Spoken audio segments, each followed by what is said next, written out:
Bonjour, bienvenue dans la série sur le spin. Alors, continuons sur la statistique de Fermi-Dirac. Et nous savons donc que deux fermions ne peuvent pas être dans le même état.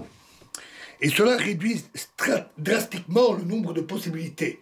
Surtout s'il y a beaucoup de fermions, beaucoup de particules, parce qu'alors, elles vont vite occuper les états les disponibles.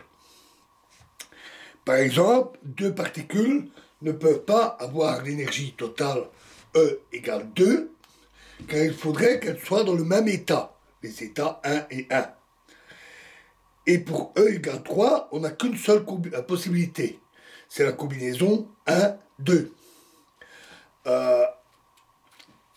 Comme les deux particules sont indiscernables, il n'y a pas deux possibilités, mais seulement une seule, car il n'y a pas de différence entre cette répartition 1-2 et la répartition 2-1. Cela suffit pour remplir le tableau, donc calculer les répartitions. 1, 2, 3, 4, 5, 6, 7, 8 pour l'énergie. 1, 2, 3, 4, 5 particules. On a alors 1, 1, 1, 1, 1, 1, 1. Pour une particule, on a exactement la même chose, parce que quand il n'y a qu'une seule particule, il n'y a pas de notion d'indiscernable, elle est seule. Et elle n'a pas de notion d'occuper le même état qu'un autre fermion, parce qu'elle est seule. Donc là, il n'y a pas de différence. Par contre, là, ça change. 1, 1, 2, 2, 3, 3. 1, 1, 1. Et tout le reste ici n'est pas possible. En effet, pour 4 particules, E vaut au moins 10. Donc un peu plus à droite dans le tableau.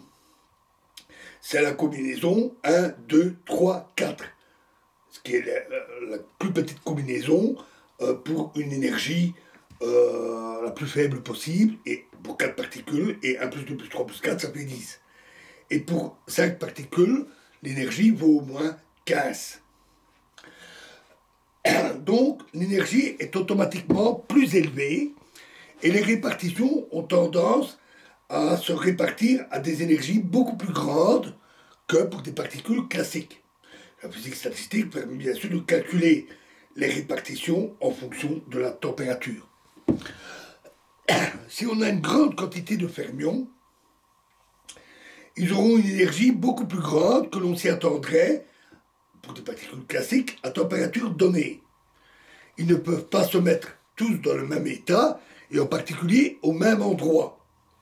Les fermions ont donc tendance à s'étaler. Non seulement pour ne pas occuper le même espace dans le même état, mais aussi parce que leur énergie est beaucoup plus grande, c'est-à-dire leur énergie cinétique, c'est-à-dire leur vitesse. Donc avec des vitesses élevées, ils ont tendance à occuper plus de place. En physique statistique, on compare la différence par rapport aux particules classiques en disant que pour les fermions, il y a une force de résistance appelée pression de Fermi qui a tendance à repousser les fermions. En fait, cette force n'existe pas en soi. C'est une force fictive, un peu comme la force centrifuge en mécanique, qui ne fait que traduire le fait que dans un référentiel qui tourne, comme dans une voiture qui tourne, un objet a tendance à aller tout droit.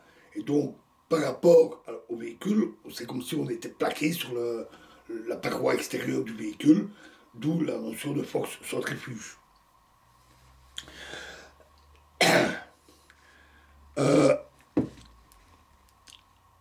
Cette pression de Fermi ne fait que mettre en évidence la différence entre ce comportement classique, entre le comportement classique et le comportement quantique des fermions.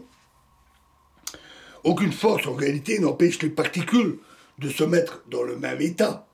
C'est juste que cet état à deux particules ou plus, toutes dans le même état, n'existe pas. Tout simplement, rappelons-nous l'état antisymétrique qui valait 0 dans ce cas-là. Alors, comme exemple, citons le cas des naines blanches. Alors, qu'est-ce que c'est les naines blanches? Ce sont des étoiles mourantes.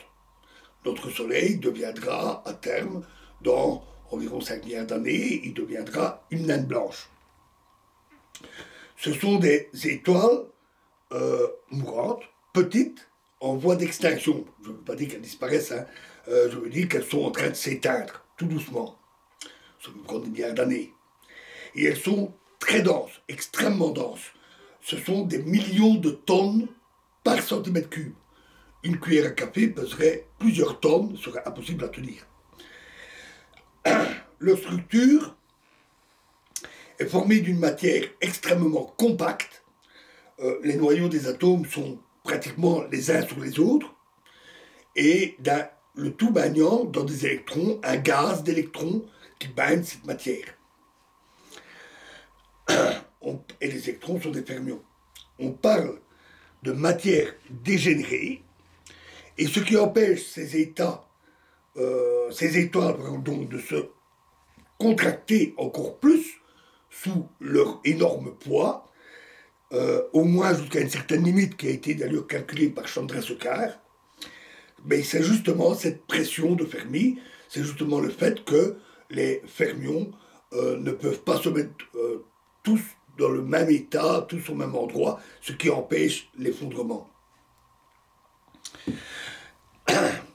Alors voilà pour les fermions, on verra des applications, mais dans la prochaine vidéo, nous allons attaquer l'autre cas, celui où on a des particules qui sont décrites par les états symétriques.